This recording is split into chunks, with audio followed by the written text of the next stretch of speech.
मला तर सांगायला लाज वाटते, या बीड जिल्ह्यामध्ये पोलिसाला सुद्धा स्वतःचं आडनाव लावता येत नसेल तर ही सामाजिक समता आहे का सांगा. तुम्ही बघा पोलिसांना बॅचवर आडनाव लावता येत नाही त्याचं नाव. बीडमध्ये ही प्रथा. यासाठी सर्वांनीच, सर्व समाजातील सर्वांनी पुढे येऊन मागं जे घडलं ते पुन्हा सरळ करायची वेळ आलेली आहे.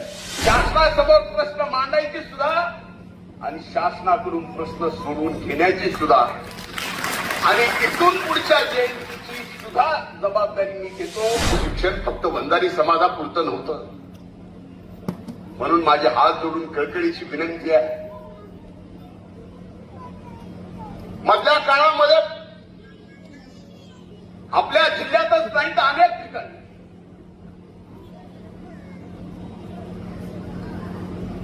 सामाजिक समता उघडली नाही. मला तर सांगायला लाज वाटते, या बीड जिल्ह्यामध्ये पोलिसाला सुद्धा स्वतःचं आडनाव लावता येत नसेल तर ही सामाजिक समता आहे का सांगा.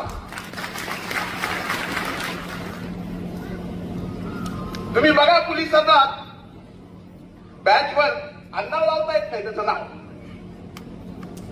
बीडमध्ये ही प्रथा.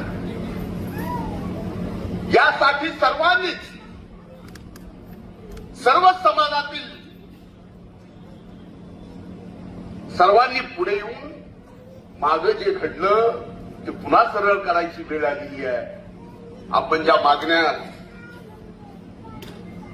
या ठिकाणी केल्या, स्वराजी इथून पुढची सगळी जबाबदारी माझी.